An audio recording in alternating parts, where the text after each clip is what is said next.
အားလုံးပဲမင်္ဂလာပါတနာအိုကရဲ့ YouTube channel နဲ့ပြန်လည်ကြိုဆိုပါရစေဒီနေ့မှာတော့ကျွန်တော်ယောဂလေ့ကျင့်ခန်းကျင့်စဉ်မိနစ်30စာလေးကိုပြပေးသွားမှာဖြစ်ပါတယ်ကျွန်တော် TikTok မှာယောဂ post လေးတွေတင်တဲ့အခါမှာလူအများစုကတောင်းဆိုတာကတော့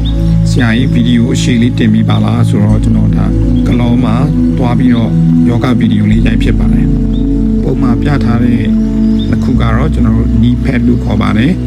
ဒူကောင်းအောက်ခံတဲ့အပြားပေါ့နော်ကျွန်တော်တို့တချို့ post တွေမှာဒူကောင်းကိုထောက်ထားတဲ့အချိန်မှာတချို့ဒူနာတတ်တဲ့သူတွေအတွက်ဒီဟာလေးကိုသုံးပါတယ်ကျွန်တော်ကိုယ်တိုင်လည်းဒူနာလို့ဒါလေးကိုသုံးပါတယ်အဲ့တော့ပထမဆုံးကျွန်တော်တို့စိတ်ငြိမ်သွားအောင်လို့ခဏလေးထိုင်မယ်ပေါ့နော်ဒါကတော့ယောဂ post နဲ့တရားထိုင်တဲ့ပုံစံမှာအဓိကကတော့ကျွန်တော်တို့အသက်ရှူသွင်းရှူထုတ်ကို10ချိန်ကနေ15ချိန်ပေါ့နော်10မိနစ်ခွဲလောက်ထိလုပ်လို့ရပါတယ်ဒါကတော့ကျွန်တော်တို့တရားထိုင်ခြင်းရဲ့အစလို့တော့ပြောလို့ရပါတယ်ဒီလေ့ကျင့်လေးကိုယောဂ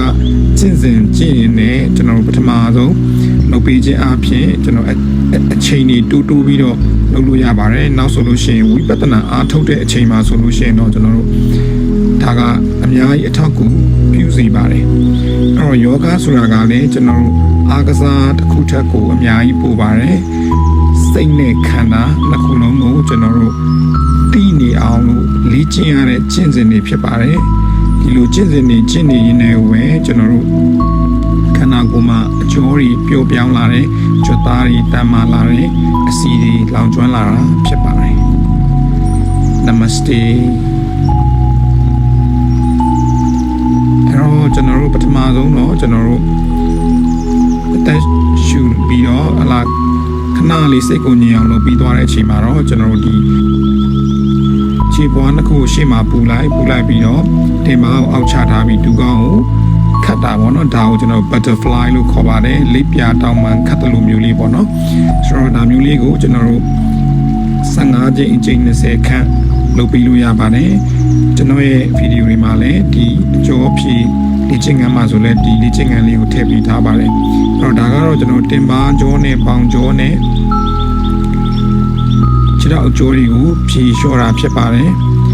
ဒါပထမဆုံးယောဂမဆော့ခင်မှာသွေးပူလုပ်တဲ့သဘောလေးတက်ရောက်ပါတယ်သွေးပူရင်းနဲ့အကျော်တွေလှုပ်ရှားလာအောင်အကျော်တွေတမ်းမာလာအောင်ကျွန်တော်တို့လုပ်ရတဲ့ကျင့်စဉ်လေးတစ်ခုဖြစ်ပါတယ်ဆိုတော့ကျွန်တော်တို့ဒီလိုမျိုး butterfly ခတ်ပြီးသွားတဲ့အချိန်မှာတော့ကျွန်တော်တို့ခြေထောက်နှစ်ခုကိုဒီလိုပုံစံမျိုးလေးထပ်လိုက်ပြီးတော့ကျွန်တော်တို့ခါအောင်မမှတ်ထားပါအဓိကကယောဂကျင့်စဉ်တွေအားလုံးကကိုယ့်ရဲ့ခန္ဓာကိုယ်မှာရှိတဲ့အယူတွေအကျိုးတွေအကုန်လုံးစမ်းထုတ်ရတာဖြစ်ပါတယ်အဲ့တော့ကျွန်တော်ပထမဆုံးလက်ကလေးကိုခါလိုက်ပါလက်အကျိုးဖြည့်တာလေးကိုကျွန်တော်အရင်လုပ်ပါမယ်တော့ပခုံးလေးကိုဝိုင်းမှာပေါ့နော်ဝိုင်းမယ်ဆိုရင်လက်ကလေးကိုတင်ပြီးတော့အရှိကိုဝိုင်းမယ်အရှိကို10ချိန်လောက်ဝိုင်းမယ်ပြီးလို့ရှိရင်ကျွန်တော်အနောက်ကို10ချိန်လောက်ဝိုင်းပါမယ်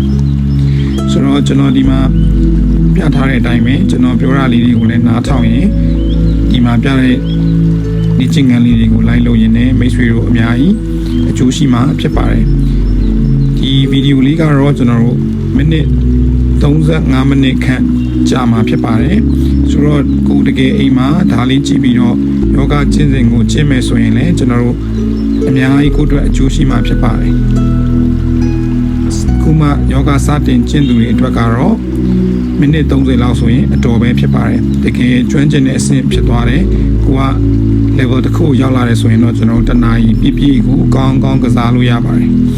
နေ့စဉ်ကစားမယ်ဆိုရင်ကျွန်တော်တို့3လကနေ6လအတွင်းမှာကျန်းမာရေးအများကြီးပိုပြီးကောင်းမလာမှာဖြစ်ပါတယ်ဒါကတော့ကျွန်တော်တို့လက်မောင်းကြွက်သားလေးဖြည့်လျှော့တာပါအဲ့တော့တစ်ဖက်ပြီးသွားရင်တော့နောက်တစ်ဖက်ပေါ့နော်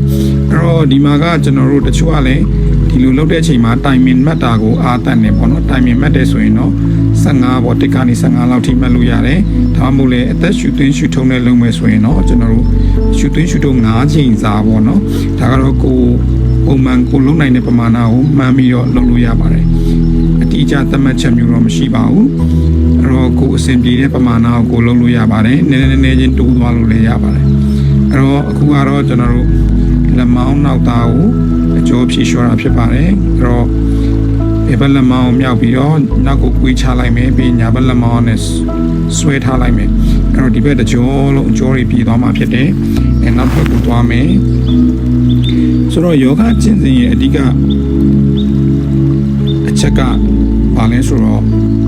ကျွန်တော်အသက်ရှူတာနဲ့ဒီခန္ဓာကိုယ်ရဲ့အကျော်တွေတင်းတာနဲ့ပေါ့နော်အဲ့ဒါနဲ့ကိုကျွန်တော်ကချိတ်ဆက်ထားတာဖြစ်တယ်အဲ့တော့ကျွန်တော်တို့ဒီအသက်ရှူသွင်းရှူထုံးလုပ်တဲ့အချိန်ဒီအကျော်တွေတင်းနေတာကိုသိနေပြီးတော့ကိုကအသက်ရှူသွင်းရှူထုတ်တာကိုတတိပြုမိနေတာပေါ့နော်အဲ့တော့တရားမှတ်တာနဲ့သွားပြီးပုံသဏ္ဍာန်တူတယ်ပေါ့အခုတစ်ခုကတော့ကျွန်တော်တို့ခေါင်းကြောတွေပေါ့နော်ခေါင်းကြောတွေကျွန်တော်လာရှည်လေးကိုခေါင်းဖိချမယ်အဲ့လိုဖိချတဲ့အချိန်မှာခါးကြီးတွေမကုန်းထားရပါဘူးเนาะခါးတွေကိုကျွန်တော်တက်နိုင်တယ်များစန့်ထားပါဒါတော့မီးစီးရနေလက်နှချောင်းဒီနဲ့တွန်းတာပေါ့နော်ခေါင်းဒါကတော့လေပင်ကြောတွေခုနနောက်ခုတ်ကြောနဲ့ကြောပြင်ကိုအကြောတွေလျှော့တာဖြစ်ပါတယ်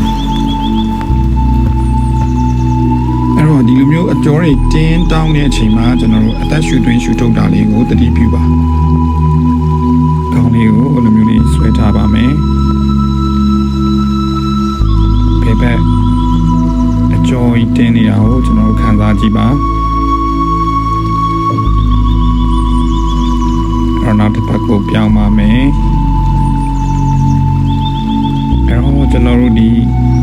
လှုပ်ရှားမှုတိုင်းဒီကျင့်စဉ်တိုင်းခန္ဓာကိုယ်ကလှုပ်လိုက်တိုင်းမှာကျွန်တော်တို့အသက်ရှူသွင်းရှူထုတ်ကိုလုံးဝမမီပါနဲ့အဓိကယောဂရဲ့အဓိကအချက်ထဲမှာအသက်ရှူသွင်းရှူထုတ်ပါပရဏာယနာလို့ခေါ်တာပေါ့နော်အသက်အဝင်အထွက်ကိုကျွန်တော်တို့ပြောချင်တာဖြစ်ပါတယ်အဲ့တော့ကျွန်တော်တို့ဒီယုံတဲ့ခန္ဓာကြီးအသက်ရှင်နေခြင်းဆိုတာကအဲ့ဒီဝင်သက်ထွက်သက်ကြောင့်ပဲဖြစ်ပါတယ်အဲ့တော့ခုနလေ့ကျင့်ခန်းလေးပြီးသွားတဲ့အချိန်မှာတော့ကျွန်တော်တို့အနောက်ကိုလက်ကလေးကိုပြင်မယ်ဒါကတော့ခါကြိုးလေးတွေ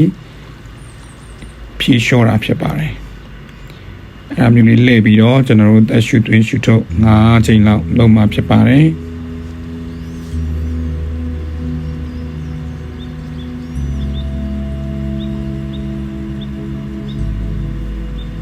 ပြီးရင်နောက်တစ်ပတ်ကိုပြောင်းမှဖြစ်ပါတယ်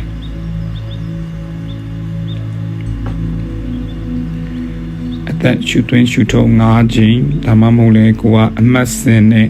မှတ်မယ်ဆိုလို့ရှိရင်လည်းတစ်ကနေ15 20အထိလောက်ကိုတိုင်မင်ခေါ်ပြီးတော့လုပ်လို့ရပါတယ်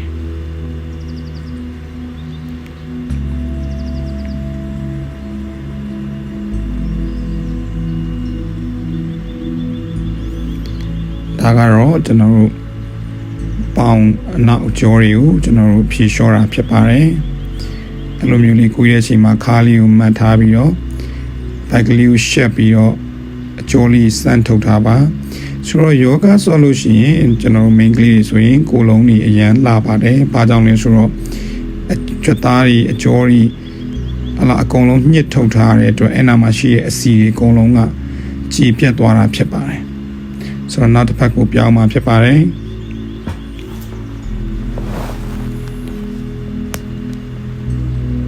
အဲ့တော့ကျွန်တော်တို့ဒီကလောမျိုးရဲ့ဒီဟိုတယ်လေးရဲ့ရေကူးကန်နဲ့ဒီရှူကင်းလေးကတော့ကျွန်တော်ကတော့အရန်ကိုသဘောကျပါတယ်အဲ့တော့ကိုယ်တိုင်နဲ့မိတ်ဆွေတွေကိုယ်တိုင်လည်းခရီးသွားတဲ့အခါမှာယောဂဖျားလေးတစ်ချက်ယူသွားရုံနဲ့ကြိုက်တဲ့နေရာမှာကြိုက်တယ်လို့မျိုးကျွန်တော်တို့လေ့ကျင့်လို့ရပါတယ်အဲ့ဒါကြောင့်မို့လဲကျွန်တော်ယောဂလေ့ကျင့်တာကိုကျွန်တော်တော်တော်လေးကြိုက်နေတတ်ပါတယ်နောက်တစ်ခုကတော့ခြေပွားနှစ်ခုလေးကိုအလိုလေးပူထားပြီးတော့ရှေ့ကိုမှောက်ချမှာဖြစ်ပါတယ်အဲ့ဒီချိန်မှာဆိုရင်ကျွန်တော်တို့နှစ်ဖူးနဲ့ကြမ်းနဲ့ထိလို့ရတဲ့အထိကိုကျွန်တော်တို့လေ့ကျင့်ရမှာဖြစ်ပါတယ်ပထမဆုံးလေ့ကျင့်တဲ့သူတွေအနေနဲ့ကတော့ကျွန်တော်တို့ရှေ့ကိုတောင်ငိုက်ဖို့တော်တော်လေးကြိုးစားရမှာဖြစ်ပါတယ်နောက်တစ်ခုကရှေ့မှာဘိုက်ကြီးခံနေတယ်ဆိုလို့ရှိရင်လည်းကျွန်တော်လုပ်လို့မရပါဘူးအဲ့တော့လုပ်လို့မရလို့လုံးဝမလုပ်တာမျိုးမဟုတ်ပါဘူးဖြည်းဖြည်းချင်းလှုပ်သွားမယ်လို့ပြောချင်တာပါဆိုတော့ယောဂကျင့်စဉ်တွေကပုံစံမျိုးမျိုးသူ့ရဲ့အခွဲတွေရှိပါတယ်ဆိုတော့ဒီအခွဲတွေကကြတော့ကျွန်တော်မှတ်သားတာရှုပ်ထွေးမှဖြစ်တဲ့ကြောင့်မလို့ကျွန်တော်ထည့်ပြီးမပြောတော့တာပေါ့နော်အဲ့တော့မိတ်ဆွေတို့အလဲတကူကျွန်တော်ဗီဒီယိုလေးကိုကြည့်ပြီးတော့ဒါအစားဆုံးလိုက်လို့ရှိရင်ကျွန်တော်တို့နိုင်ဝက်စာလောက်တရက်ကိုနိုင်ဝက်ကျင့်သွားလို့ရှိရင်ဒီကြပေါက်ချမ်းမာရေးအခြေအနေတွေလုံးဝပြောင်းလဲတိုးတက်လာမှာဖြစ်ပါတယ် တော့အခုဒါကပြီးသွားပြီဆိုတော့ကျွန်တော်တို့ဒါယောဂစတင်ကစားရမယ်ပေါ့နော်ဒါကတော့ကျွန်တော်တို့ဟလာဖြာထိတ်လေးမှာမတည့်ရမယ်မတည့်ရပြီးတော့ကျွန်တော်တို့လက်နှစ်ချောင်းဟိုးအပေါ်ထိဆက်ပြီးတော့မှကျွန်တော်တို့ဒီပြန်ပြီးတော့ဟလာအောက်ကိုချလိုက်ပြီးတော့ခြေထောက်နှစ်ဖက်ပေးလေးကိုချအဲ့မှာဒူးကောင်းနေစံကြောတွေကိုစံထားမှာဖြစ်ပါတယ်ပထမဦးဆုံးလုပ်တဲ့သူတွေအနေနဲ့ကတော့အလောက်ထိစံဖို့မလွယ်သေးပါဘူးအဲ့တော့ကျွန်တော်လည်းအကျော်လေးနည်းနည်းလေးတင်းနေတာလေးကြံသေးတဲ့ခါကျတော့အပြည့်စံဖို့ဒါမရဘူးပေါ့နော်တိုးတော့လည်းဒီဟိုအရင်ကြီးတော့ပုံမပြတ်နေပါဘူးပေါ့နော်ပုံမပြတ်နေဘူးအဲ့ဒါကတော့ကျွန်တော်ဒီဟာပေါ့နော်ဒီ position လေးနော်ဒီ position လေးအတိုင်းကိုကျွန်တော်တို့ဟလာအသက်ရှူသွင်းရှူထုတ်5ချိန်နော်အသက်ရှူသွင်းရှူထုတ်5ချိန်လုပ်ပြီးလို့ရှိရင်ခြေထောက်ကိုဟလာလက်ကလေးကိုပြန်ချပြီးတော့အမှလည်းခဏလေးအသက်ရှူသွင်းရှူထုတ်လုပ်ပြီးလို့ရှိရင်ကျွန်တော်ခြေထောက်နှစ်ချောင်းကိုဟလာဒီလိုမျိုးနောက်ကိုဆန်းထုတ်လိုက်ပြီးတော့ကျွန်တော်တို့ခန္ဓာကိုယ်ကိုကျွန်တော်တို့ဒူးလေးကိုချပါမယ်ချပြီးတော့ကျွန်တော်တို့လာရင်မလီနဲ့ဟလာဒါ cobra pose လို့ခေါ်ပါတယ် cobra pose ခုနဒူးချတာကကျွန်တော်တို့ beginner တွေပေါ့နော် beginner တွေအတွက်ကိုပြတာဖြစ်ပါတယ်တကယ်တမ်းရင်ဘတ်ကိုတခါတည်းတန်းချနိုင်တဲ့လူဆိုလို့ရှိရင်လည်းရင်ဘတ်ကိုတခါတည်းတန်းချပြီးကော့ပြီးတော့မော်လိုက်လို့ရပါတယ်အဲ့ဒါကိုကျွန်တော် cobra pose လို့ခေါ်ပါတယ်အဲ့တော့ pose လေးမှာအသက်ရှူသွင်းရှူထုတ်ကလေးလုပ်မယ်ပြီးလို့ရှိရင်ကျွန်တော်ဒါက downward dog လေးလုပ်မယ်လုပ်ပြီးတော့ကျွန်တော်တို့ခြေသလုံးကြွက်သားနှစ်ခုကိုအဲ့လိုမျိုးဆန့်ထားပြီးတော့တွန်းမယ်ပေါ့နော်တွန်းမယ်ဆိုလို့ရှိရင်ခြေသလုံးကြွက်သားတွေပေါင်နောက်ကြောတွေတင်းနေတာကိုခံစားမိလိမ့်မယ်အဲ့ဒါလေးအတိုင်းကိုကျွန်တော်တို့အသက်ရှူသွင်းရှူထုတ်5ချိန်ဒီဆက်လုပ်ပါအဲ့တော့ခုနကကျွန်တော်ခုံသွားသလိုမျိုးက beginner တွေဆိုရင်မရပါဘူးအဲ့တော့တလန်းကြီးရှိကိုပြန်တက်လာလို့ရပါတယ်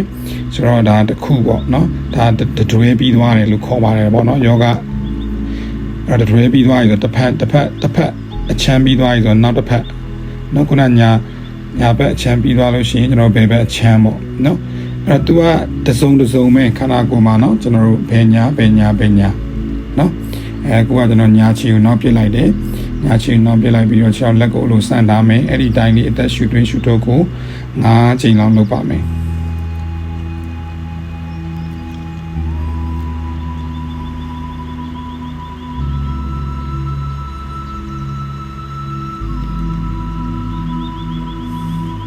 ပြီးခုနရှေ့ချီကိုနောက်ကိုပို့ပါမယ်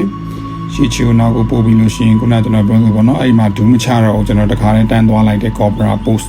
နော်အချီပွားလေးကိုပြလေးလုပ်ထားမယ်ခေါင်းလေးကိုလိုလေးကော့ထားမယ်နောက်အစင်းမြင့်တဲ့သူတွေဆိုရင်တော့ကျွန်တော်တို့ပေါင်နဲ့အောက်ကဖြာနဲ့လွတ်ပြီးတော့หนีလို့ရတယ်ပေါ့နော်မမေ beginner တွေအတွက်ဆိုရင်တော့အဲ့လိုမျိုးလုပ်လို့မရသေးပါဘူးဆိုတော့အဲ့ဒါမျိုးလေး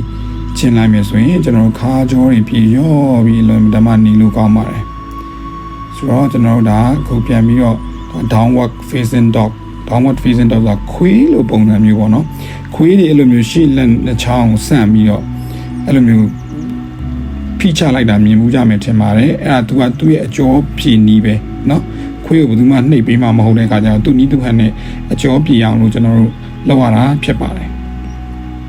ဆိုတော့ရှေ့ချီလေးကိုပြန်ခုံလိုက်မယ်ပေါ့နော်ဒီလိုခုံတာကကျွန်တော်တို့ beginner တွေကတော့မလွယ်သေးပါဘူးဆိုတော့ဒါကတော့ကျွန်တော်တို့ဘယ်ညာတစ်စုံပြီးသွားပါပြီ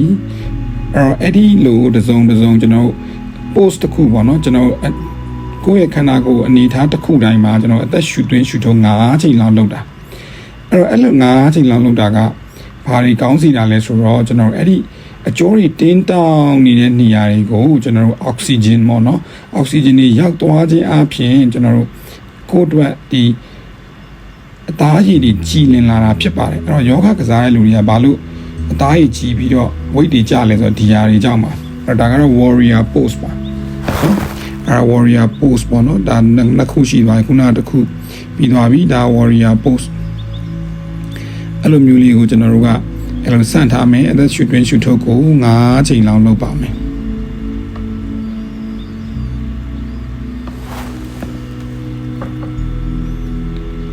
ပြီးရင်ဒီဟာကကျွန်တော်ဒီရှီဒူးလေးကိုစမ်းထုတ်လိုက်မယ်ပြီးရင်လက်ကလေးအပေါ်တန်းလေး မြောက်ထားပါမယ်အဲ့ဒါကကျွန်တော်တို့ beginner တွေအတွက်ဆိုနည်းနည်းလေးတော့ challenge ရှိတယ်ဒါပေမဲ့ဖြည်းဖြည်းချင်းလိုက်လုပ်ကြည့်ပါ like လုပ်ခြင်းနဲ့ကျွန်တော်တို့လုံနိုင်သွားမှာဖြစ်ပါတယ်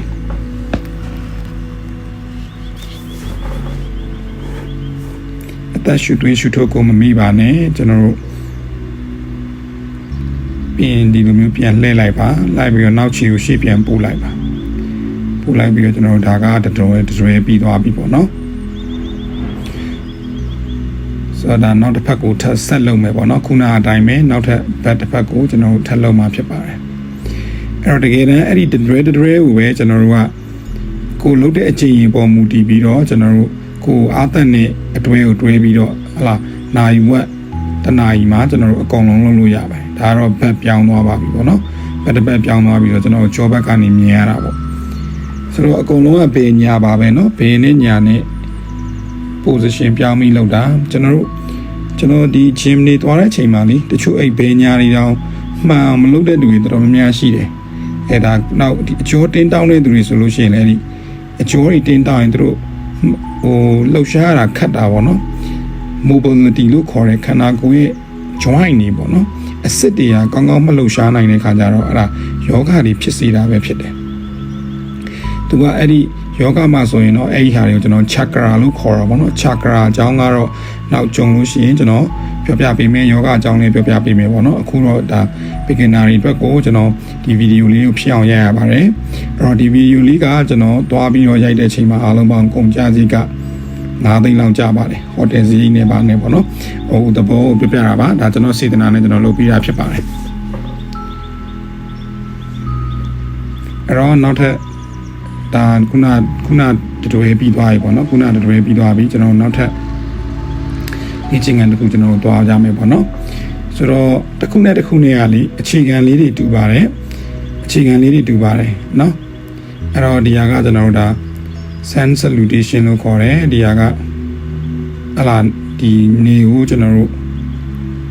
ဥတိုက်တာပေါ့နော်နေကိုဥတိုက်တယ်ဆိုတော့ salute ဆိုတာနေကိုအလေးပြုတာပေါ့နော်နေမင်းကြီးကိုကျွန်တော်ဘာလို့ဆိုနေမင်းနဲ့လာမင်းတွေကလည်းကျွန်တော်တို့ဒါသူတို့ရဲ့စွမ်းအင်ကြီးအများကြီးကျွန်တော်တို့ပုံမှာရှိပါတယ်ဆိုတဲ့အခါကျတော့ကျွန်တော်တို့အဲ့ဒါကိုနေမင်းနဲ့လာမင်းကိုကျွန်တော်တို့ဒါကျေးဇူးတင်ရတယ်ပေါ့နော်ပြီးရင်ဒီလိုပုံစံမျိုးလေးပြောင်းလိုက်ပါမယ်အဲဒီလိုပုံစံမျိုးလေးပြောင်းလိုက်တယ်ဆိုလို့ရှိရင်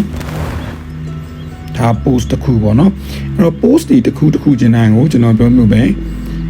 အသက်ရှူသွင်းရှူထုတ်9ချိန်လောက်လုပ်ပါပြီးရင်ဟိုဘက်တစ်ဖက်ကိုပြောင်းပါဒါကသူ့ရဲ့ယောဂရဲ့အခြေခံသဘောတရားပါပဲ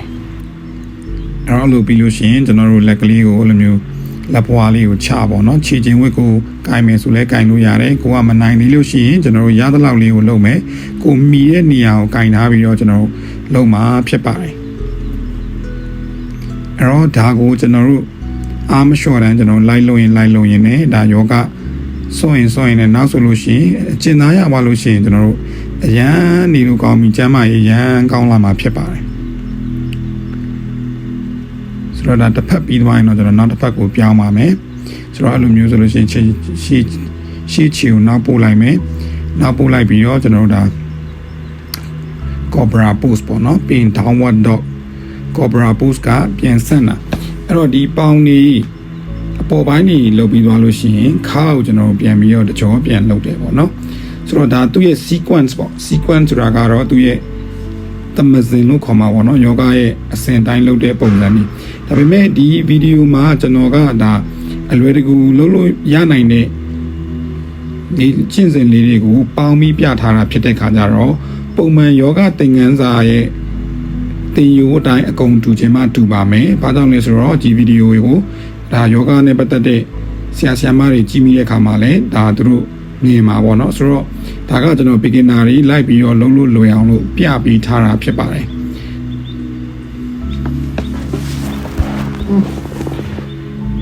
အဲ့တော့ဟိုဘက်တစ်ဖက်ပြီးသွားရင်ကျွန်တော်နောက်တစ်ဖက်ကိုပြောင်းမှာဖြစ်ပါတယ်အဲ့တော့အဓိကကတော့ဘယ်ညာပါပဲเนาะတစ်ဖက်ပြီးရင်တစ်ဖက်ပြီးရင်တစ်ဖက်ဆိုတော့အဲ့လိုလုပ်တဲ့အချိန်မှာကျွန်တော်တို့လာဒီလိုငြိမ်လေးနေပြီးဒီလိုစန့်ထားရင်တော့တော်တော်ပင်ပန်းပါတယ်တချို့ကထင်တာမလီယောဂကဟလာ easy ပါအကျော်လျှော့တဲ့ဒီကျင့်ငန်းလို့ပြောကြတာပေါ့နော်အဲ့တော့ယောဂဆရာမတွေတော့ပြောတဲ့အခါမှာဆိုရင်တော့အလွန်တမစိတ်ဆိုးပါလိမ့်မယ်နော်တကယ်လေဒီယောဂကအကျော်လျှော့တာမဟုတ်ဘူးနော် အဲ့ထက်အများကြီးအဆင့်မြင့်ပြီးတော့အများကြီးပိုတဲ့ကျင့်စဉ်ဖြစ်တဲ့ကြွက်သားအာယုံကြောအသက်ရှူခြင်းကိုယ့်ရဲ့ body balance ဆိုတော့ body balance ကကျွန်တော်တို့အုံနောက်ကကျွန်တော်တို့ခန္ဓာကိုယ် balance ထိန်းတဲ့စနစ်တွေရှိတယ်အဲ့ဒီစနစ်တွေကိုပါကျွန်တော်တို့ကလှုံ့ဆော်ပြီးတော့အလုပ်လုပ်ရတာဖြစ်တဲ့အခါကျတော့ယောဂကျင့်စဉ်ကတာမန်မျက်စိနဲ့ကြည့်တဲ့အကျော်လျှော့တဲ့လေ့ကျင့်ခန်းမဟုတ်ပါဘူး။ဘာဖြစ်လို့ဆိုတော့ gym ဆရာတချို့ကအဲ့လိုပဲမြင်ကြတယ်ပေါ့နော်။ဘာလို့လဲဆိုတော့သူတို့တေချာယောဂအကြောင်းကိုတေချာမသိတဲ့အခါမှာ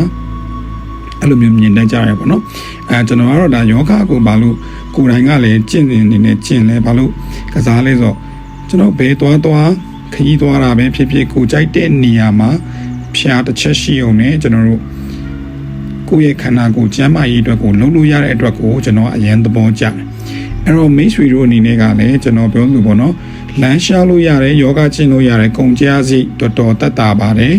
နော်ပထမပိုင်းသင်္นานတက်တာကြီးပါရောအနေပါကုန်ကြမှာပေါ့နော်ဖျားဘူးလေးပါလေးတော့ပေးရမှာပေါ့ဗျာသို့တော်လည်းကိုယ်ကျန်းမာရေးအတွက်အဲ့လောက်တော့ယဉ်နှီးမြုပ်တမ်းတင်တယ်လို့ကျွန်တော်တို့ထင်တာပဲဆိုတော့ဒါကတော့ downward facing dog နော်ပြီးလို့ရှိရင်ကျွန်တော် cobra pose ကိုပြန်သွားမယ်နော်ခုနဟာကကြောပြင်ရဲ့လက်ပြင်ကြောတွေကို short တာဒါကကျွန်တော်ခါကြောနဲ့ပေါင်ကြောကိုကျွန်တော် short ချလိုက်တာအဲ့တော့ဒီကျင့်စဉ်ကအလုံးပေါင်းကျွန်တော်မိနစ်35မိနစ်ဆိုလို့ရှိရင်တော်တော်လေး beginner ပေါ့နော် beginner အခုမှစပြီးကျင့်မဲ့သူတွေအတွက်ကတော်တော်လေးလုံလောက်သွားမယ်လို့ယုံကြည်ပါတယ်အဲ့ဒါ downward facing dog ပါအဲ့တော့ကျွန်တော်နောက်ထပ်ဗီဒီယိုလေးတစ်ခုအတူလေးတစ်ခုရိုက်ထားပါသေးတယ်အဲ့ဒါလည်းကျွန်တော် edit လုပ်ပြီးတင်ပေးပါမယ်ဆိုတော့ဒါဒီဗီဒီယိုကတော့ကျွန်တော်ယောဂဗီဒီယိုတွေထဲမှာတကယ်ကိုတည်တည်ချာလေးကျွန်တော်ပြင်ဆင်ပြီးမှရိုက်ကူးထားတာဖြစ်ပါတယ်အဲ့တော့ make sure အနေနဲ့ဒါလေးကို sharing လေးလုပ်ပေးပါပြီးရင်ကျွန်တော် YouTube channel လေးကိုလည်း subscribe လုပ်ပေးပါပြီးရင်ကျွန်တော် TikTok account လေးလည်းရှိပါတယ်ကျွန်တော် TikTok account လေးလည်းအောက်မှာထည့်ပေးထားပါမယ်အဲ့ဒါလေးကိုလည်းကျွန်တော်တို့ follow လေးလုပ်ထားပေးပါအဲ့တော့နောက်ထပ် position တစ်ခုကျွန်တော်ပြောင်းပါတယ်အဲ့တော့ကျွန်တော်ကိုယ်တိုင်တော့မှ balance ကလွန်ခဲ့သော5-6နှစ်လောက်ကိုမမီဘူးပေါ့နော်သို့တော်လည်းဒါအခုချိန်မှလည်းတော်တော်လေးကိုယ့်ဘက်ကိုလုံနိုင်နေပါသေးတယ်เนาะလုံနိုင်နေပါသေးတယ်အဲ့တော့အကျော်တွေကလीဆက်နိုင်သမျှဆက်နိုင်သမျှဆက်ဒါကျွန်တော်လည်းဆက်နိုင်သလောက်ဆက်အဲ့တော့ယောဂကိုလုံးဝအကျော်တွေလုံးဝဆက်နိုင်သွားပြီဆိုလို့ရှိရင်ကျွန်တော်တို့ဟလာကြွက်သားတွေတန်မာလာမယ်เนาะဒါကျွန်တော်ဒီဘက်ကမြင်အောင်လို့ဒီဟိုဘက်ကိုလှည့်ပေးလိုက်တာဆိုတော့အဲ့လိုမျိုးလေးဒီဟာကနောက်ထပ် post တစ်ခုပေါ့เนาะ post တစ်ခုထူပေါ်တင်ပြီးတော့လက်ပွားလေးတစ်ခုဒီလိုလေးရှက်ပြီးတော့လှည့်တာအဲ့ဒါကတော့ကျွန်တော်ထင်ပါတယ်ပုံမှန် beginner တွေမလုံးနိုင်လောက်သေးဘူးပေါ့နော်ဆိုတော့ဒါကလည်းလိုက်လုပ်ထားကြည့်ပါလိုက်လုပ်ထားခြင်းနဲ့နောက်ဆိုရင်လုံးနိုင်သွားမှာဖြစ်ပါတယ်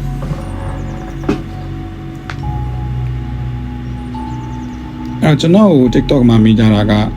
ဆရာကြီးကျမဘယ်နေရာဘာဖြစ်တယ်ဘယ်နေရာဖြစ်တယ်ဘယ်ယောဂလေ့ကျင့်ခန်းလုပ်ရမလဲဆိုတော့ကျွန်တော်အခုဒီဗီဒီယိုမှာပြသွားတဲ့လေ့ကျင့်ခန်းတွေကဘယ်သူမဆိုပေါ့နော်ခါနာတဲ့လူပဲဖြစ်ဖြစ်ကြောနာတဲ့လူပဲဖြစ်ဖြစ်လေပင်နာတဲ့လူပဲဖြစ်ဖြစ်အစစီးတဲ့ဖြစ်ပေါ့နော်အာယုံကြောတွေစိုင်းပြီးတော့ဖြစ်တဲ့ယောဂတွေမှာဆိုလို့ရှိရင်ဒီကျင့်စဉ်တွေအကုန်ကျင့်လို့ရပါတယ်တခုပဲသတိပြုရမှာကကျွန်တော်တို့အာယုံကြောတွေရောင်ရမ်းနေတယ်ဆိုရင်တော့ယောဂကျင့်စဉ်ကိုမကျင့်သင့်ပါဘူးเนาะဒီတစ်ချက်လေးကိုလည်းမှတ်ထားပြီးပါဘာကြောင့်လဲဆိုတော့ကျွန်တော်တို့ရောင်နေတယ်ဆိုလို့ရှိရင်ရောင်နဲ့မူရင် course ကိုကျွန်တော်တို့ယောဂကုသရမှာဖြစ်ပါတယ်ဥပမာကျွန်တော်လေးဘက်နာပိုးကြောင့်မလို့အစစ်တွေရောင်ရမ်းနေတဲ့သူကယောဂဆော့လို့မရပါဘူးဒီအစစ်ရောင်ရမ်းနေတဲ့လေးဘက်နာပိုးကိုကျွန်တော်အရင်ဆုံးတတ်တာအောင်လုပ်စီးရီတောက်ပြီးတော့မှကျွန်တော်တို့တတ်တာတော့မှစတင်လေ့ကျင့်တာကတော့ပိုကောင်းပါတယ်နောက်တစ်ခုကကြတော့ကိုယ်မှာယောဂကြီးကြီးမားမားရှိတယ်ဆိုရင်တော့ဆရာဝန်နဲ့ဒီချာတိုင်ပင်ပေါ့နော်ကျွန်တော်တို့ nutrition specialist တွေရှိပါတယ် wellness coach တွေရှိပါတယ်ဒီလူတွေနဲ့ဒီချာတိုင်ပင်ပြီးမှကျွန်တော်တို့ယောဂကျင့်စဉ်ကိုကျင့်တာပိုကောင်းပါတယ်လို့ကျွန်တော်အကြံပေးခြင်းပါတယ်အဲ့တော့ဒါနောက်တစ်ဖက်ပေါ့နော်အဲ့တော့တစ်ဖက်ပြီးတစ်ဖက်ပြောင်းနေ post ကကြတော့ရုပ်တရက်ကြီးလိုက်လို့ရှိရင်ကျွန်တော်တို့အကုန်လုံးကအတူတူလိုပဲဒါပေမဲ့မတူပါဘူးเนาะတခြားကြည့်လို့ရှိရင် post တစ်ခုနဲ့တစ်ခုနဲ့ကမတူပါဘူး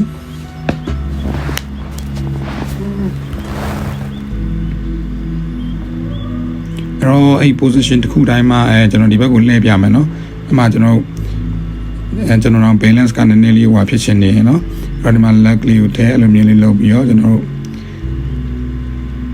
ဒီမျိုးလေးတင်ထားပါနော်ဆိုတော့နောက်ထပ်3လနဲ့6လမှာဆိုရင်တော့ကျွန်တော်ကိုလည်းတော်တော်လေးပြန်တိုးတက်လာမှာပေါ့နော်ပြန်ပြီးတော့အမှန်တော့ကျွန်တော်ကယောဂကချင့်ကျင်နေတိုင်းမဲ့ကိုကဂျင်ဘက်ကိုသွားကစားနေတဲ့ခါကျတော့ယောဂချင့်နာနည်းနည်းနေနေရပေါ့နော်နေနေတော့သူ့ရဲ့အကျိုးတွေကအရင်ရောပြော့မနေဘူးတိုးတော့လဲတာမန်လူထက်တော့ပြော့တာပေါ့နော်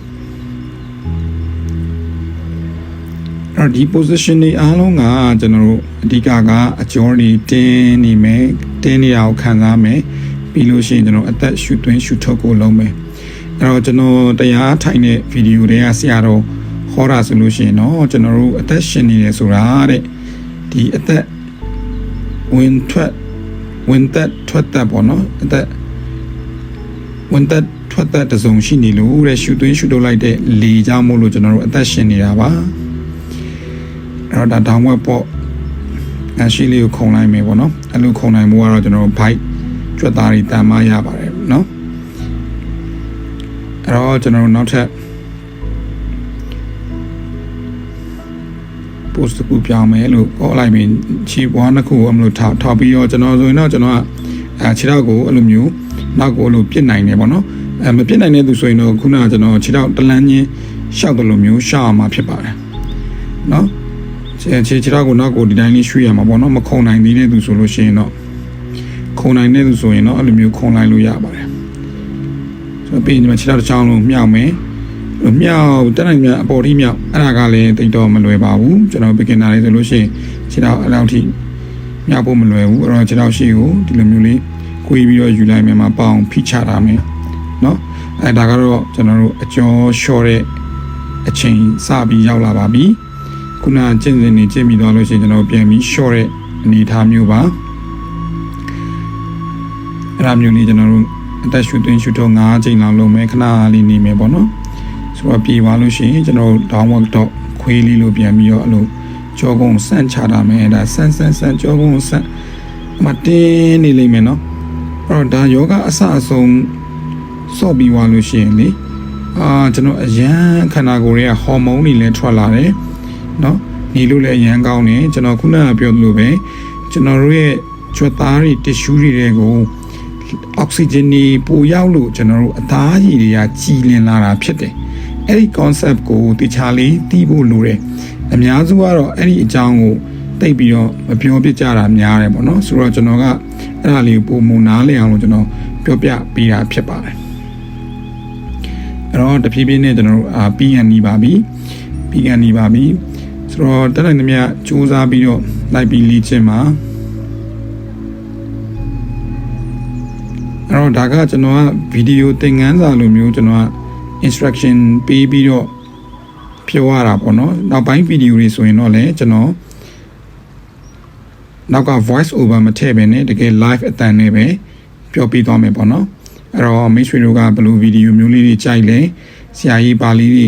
တင်ပေးပါဆိုရင်ကျွန်တော်အောက်မှာ comment နေရေးခဲ့ပြီးလို့ရပါတယ်အဲ့တော့ကျွန်တော်ကတော့ကျွန်တော် YouTube video channel လေးကိုကျွန်တော်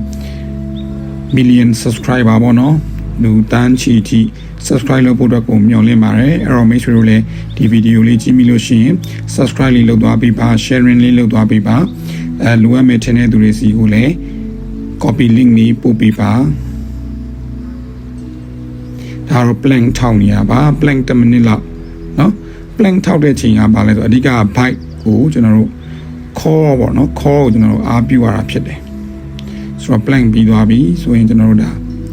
ဒါ child pose ပေါ့เนาะ child pose ဆိုတာကတော့ကျွန်တော်ကလေးလိုမျိုးကလေးတွေလုပ်တယ်လို့မျိုးသူနှချောင်းလေးကိုကိုယ်လက်ကိုဆန့်ထုတ်လိုက်เนาะဒါကတော့အကျော်လျှော့တဲ့အစီအစဉ်တွေဖြစ်သွားပါပြီပေါ့เนาะခုနမတ်တရက်ပြီးစော့နေတာတွေကတော့ယောဂကျင့်စဉ်တွေပေါ့လေเนาะဒီဟာကလည်းယောဂကျင့်စဉ်မဟုတ်လားဆိုဟုတ်တယ်ဒါပေမဲ့ဒါကအကျော်လျှော့တဲ့အပိုင်းအောင်ရောက်သွားတာ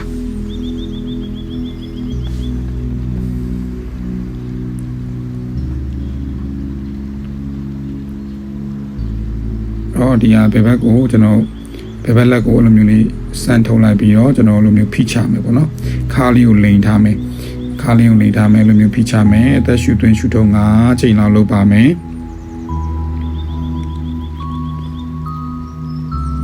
အဲ့တော့ကျွန်တော်တို့အားကစားလုပ်တာပဲဖြစ်ဖြစ်ပြေးတာပဲဖြစ်ဖြစ်ဝိမတာပဲဖြစ်ဖြစ်အသက်ရှူသွင်းရှူထုံကိုလုံးဝမမိပါနဲ့ကျွန်တော်ချင်းနေမှာတတိထားမိရဲ့ beginner တွေဘာလုပ်တတ်လဲဆိုတော့အသက်ကြီးအောင်မျိုးအလေးတွေမှားနေရပေါ့နော်ဆိုတော့အရန်မှားပါတယ်အဲ့တော့အသက်ရှူသွင်းရှူထုံကိုလုံးဝမမိပါနဲ့ဒီအားကစားလုပ်ခြင်းအဓိကကောင်းကျိုးကလည်းအသက်ကိုကျွန်တော်အသက်ရှူသွင်းရှူထုံကိုများလုပ်ဖြစ်တယ်တေချာလုပ်ဖြစ်တဲ့အတွက်ကျွန်တော်တို့ကြမ်းမှားတာဖြစ်ပါတယ်အဲ့တော့အသက်ရှူသွင်းရှူထုံတဲ့အလုပ်ကအရေးကြီးဆုံးပါကျွန်တော်တို့ကအသက်ရှူသွင်းရှူထုံလုံးနေလို့အသက်ရှင်နေတာပါဒါကိုသတိပြုဖို့လိုပါတယ်အဲ့တော့အလိုလေးပြီးသွားပြီဆိုလို့ရှိရင်เนาะကျွန်တော်တို့ဟလာဒူးလေးထောက်ပြီးတော့เนาะဒူးလေးထောက်တဲ့ချိန်မှာတော့ကျွန်တော်နီးပက်လေးနှစ်ခုကိုခံပါမယ်နီးပက်ကလေးနှစ်ခုကိုကျွန်တော်ဒူးလေးမှာခံထားပါမယ်အဲ့တော့ဘာလို့ရမှာလဲဆိုတော့ကျွန်တော် cat ကောင်းပေါ့เนาะကြောင်နဲ့နွားနဲ့ပုံစံအကျော်လျှော့မှာဖြစ်ပါတယ်တော့ခါလေးကိုကော်တယ်ဒါက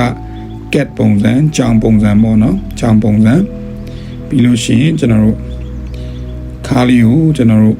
စန့်ထားမယ်အဲ့တော့ဒါ yoga pose တွေတော်တော်များကလေကျွန်တော်တို့တရိစ္ဆာန်နာမည်လေးတွေနဲ့များတယ်နော်တရိစ္ဆာန်နာမည်လေးတွေနဲ့များတယ်သူတို့ရဲ့ခန္ဓာကိုယ်ပုံတံကိုမူတည်ပြီးတော့ကျွန်တော်ခေါ်တာပေါ့နော်ဒါဆိုကောင်းပေါ့နော်နွားလူပုံမျိုးပေါ့နော်နွားလူကုန်းကုန်းခါကုန်းကုန်းခုနကကြောင်လိုမျိုးကြောင်နေခါကော်တာမြင်မှုတယ်မလားအဲ့လိုပုံလေးကိုနော်အဲ့ဒါလေးကိုမူတည်ပြီးတော့ကျွန်တော်တို့ကအဲ့လိုမျိုးနာမည်လေးတွေပြောကြရတယ်ပေါ့ဆိုတဲ့အခါကျတော့အတိအကျကြီးတူနေတာမျိုးလားဆိုတော့တော်တော်လေးတော့စင်တူပါတယ်နော်ဒါပေမဲ့ကျွန်တော်တို့ကတရိစ္ဆာန်မဟုတ်တဲ့ခါကျတော့တပုံစံနဲ့ကြီးတော့မဟုတ်ဘူးလीနော်ဒါကတော့တင်စားပြီးခေါ်ဝေါ်ပြီးတော့မှတ်ရလွယ်အောင်ကျွန်တော်တို့ပြောတာပေါ့အဲ့တော့ cat cow ပေါ့ဒါ cat cow pose အဲ့တော့ cat cow pose ပြီးသွားလို့ရှိရင်ကျွန်တော်တို့နောက်ထပ် pose တစ်ခုကိုပြောင်းမယ်အဲ့တော့ဒီနီးပက်လေးဖယ်လိုက်ပေါ့နော်ဆိုတော့ဒါယောဂဖြာလေးတကယ်ဆိုရင်တော့တောင်းတောင်လူတို့အကြီးသလားကျွန်တော်ကလူကောင်တော်တော်ကြီးလို့ကျွန်တော်ရက်က9ပေ7 6ပေနီးဆိုပေါင်180ကျော်ဆိုယောဂဖြာလေးကကျွန်တော်နဲ့ဆိုသေးနေတယ်နော်နည်းနည်းလေး size ကလေးကြီးရတာအဲ့တော့ဒါကတော့ကျွန်တော်အဲ့လိုစမ်းထုတ်လိုက်ပါဒါတော့ beginner တွေမရတော့ပါဘူး beginner တွေမရတော့သေးဘူးအဲ့တော့ကျွမ်းတဲ့သူတွေကတော့အဲ့လိုမျိုးလေးခြေထောက်နှချောင်းလို့လုပ်ပြီးနောက်ကိုကြောပြင်လုံးစမ်းထုတ်လိုက်မှပေါင်အပေါ်ကအကျော်လက်ပြင်ကျော်အကုန်လုံးပြည်ရော့သွားမှာဖြစ်တယ်ပေါ့အဲ့တော့မကြခင်အချိန်တွင်းမှာဒီယောဂချင်းစဉ်အစီအစဉ်လေးကပြီးတော့မှဖြစ်ပါတယ်အဲ့တော့ဒီလိုအားတင်းပြီးတော့လုပ်ပါအဲ့တော့ဒီဟာလေးလုပ်တဲ့ချိန်မှာဆိုတော့ချွေးလေးတွေဆူလာပါလိမ့်မယ်ဆူလာလို့ရှိရင်တော့တုတ်ဖို့အတွက်တပတ်လေးစောင့်ထားပါတော့အဲ့တော့ဒါနောက်ဆုံးကျွန်တော်တို့အပြီးသက်ခံနေပြီပေါ့နော်အပြီးသက်ခံနေပြီခြေထောက်နှချောင်းကိုကျွန်တော်တို့လိုမျိုးပူမယ်ပူပြီးတော့ရှေ့ကိုကျွန်တော်ကုန်းချမယ်ပေါ့နော်ဆိုတော့ဒီ position လေးကကြောက်ကျွန်တော်ကအရန်ကြိုက်လို့ကျွန်တော်ဆက်စချင်းမှလည်းလုပ်တယ်ပြီးကန်ဒီမှလည်းလုပ်တယ်ကျွန်တော်ကအဲ့ဒီဟာကိုကျွန်တော်ပေါင်ဂျောတွေပေါ့နော်ပေါင် joint နေအလွန်တမပြည်ရော့တဲ့အတွက်ကျွန်တော်ကကြိုက်လို့ထည့်ထားတာပေါ့နော်အဲ့တော့ယောဂကျင့်စဉ်တွေမှာလည်းတယောက်နဲ့ဒီပုံတံအကြိုက်ချင်းမတူကြတာရှိတယ်အဲ့တော့ကိုကြိုက်တဲ့ကိုအတွက်နေလို့လည်းကောင်းတယ်ကိုအတွက်အကျော်လည်းပြည်စေမဲ့ post လေးတွေဆိုရင်မှတ်ထားပါတော့အဲ့ဒါလေးဆိုရင်ပို့လုပ်ပြီးလို့ရပါတယ်တော့ကျွန်တော်နောက်ဆုံးအနေနဲ့ခြေထောက်နှချောင်းကိုကျွန်တော်ကားထုတ်လိုက်မယ်ခြေထောက်နှချောင်းကိုကျွန်တော်split ပေါ့နော် split လုပ်မယ်အဲ့တော့ဒီ position မှာဆိုတော့လုံးဝဆန့်နေတဲ့အဆင့်တီကိုကျွန်တော်သွားမှာပေါ့နော်လုံးဝဆန့်နေတဲ့အဆင့်တီကိုသွားမယ်တော့ရှေ့လေးကိုဖြည်းဖြည်းချင်းကုန်းမယ်လက်ကိုရှေ့ကိုနည်းနည်းချင်းတိုးသွားပြီးတော့ကျွန်တော်တို့ဖြည့်လျှော့မယ်ပေါ့နော်အဲ့တော့ဒါကကျွန်တော်မိနစ်35မိနစ်စာကိုပြတဲ့အတွက်တော့အစုံတော့မပါနိုင်ပါဘူးဒါပေမဲ့35မိနစ်တွင်ဒါတွေအကုန်လုံး line လုပ်မယ်ဆိုရင်တော့တကယ်ကိုအကျိုးရှိပါတယ်အဲ့တော့ရည်ရွယ်ချက်ကတော့ကျွန်တော် beginner တွေပေါ့နော်ယောဂကိုခုမှစတင်လေ့ကျင့်တဲ့သူတွေကတော့ဒီဗီဒီယိုလေးကအဲ့ဒီလူတွေအတွက်အကျိုးရှိလိမ့်မယ်လို့ယုံကြည်ပါတယ်အားလုံးပဲ ယောဂကိုကျွန်တော်တို့ကောင်းမွန်စွာကျင့်ပြီးတော့ကောင်းကျိုးလိုရင်ဆန္ဒများပြေဝပါစေလို့ကျွန်တော်ဒေါက်တာဥက္ကမင်းကနေမှဆုတောင်းပေးပါတယ်အဲ့တော့ကျွန်တော်ဗီဒီယိုလေးကိုကြိုက်နေတတ်တယ်ဆိုလို့ရှိရင်အောက်မှာ comment လေးတွေရေးခဲ့လို့ရပါတယ်အားလုံး namaste အဲ့တော့နောက်ဆုံးအနေနဲ့ကျွန်တော်တို့လက်လေးတစ်ချောင်းကိုပူနေအောင်ပုတ်မယ်ပေါ့နော်လက်ဖွားလေးနှစ်ဖက်ကိုပူနေအောင်ပုတ်မယ်ပူသွားတဲ့အချိန်မှာကျွန်တော်တို့မျက်လုံးလေးကိုကျွန်တော်မှိတ်ထားမယ်ပေါ့နော်မျက်လုံးပေါ်လို့ခုံလေးအုပ်လိုက်မယ်ခုံလေးအုပ်လိုက်မယ်အနွေးတက်လေးကိုမျက်လုံးကခံစားပါဘာလို့လဲဆိုတော့မျက်လုံးကကျွန်တော်တို့ခန္ဓာကိုယ်အတွက်အရေးကြီးဆုံးတွေမှာပါတယ်အဲ့တော့ပြီးရင်ကျွန်တော်ခန္ဓာကိုယ်မှာနာကျင်ကြိုက်ခဲတဲ့နေရာတွေကိုခုနနွေးတဲ့လက်ကလေးနဲ့ပူလေးပုတ်ပေးလိုက်ပါအားလုံးပဲကျမ်းမာချမ်းသာကြပါစေ Namaste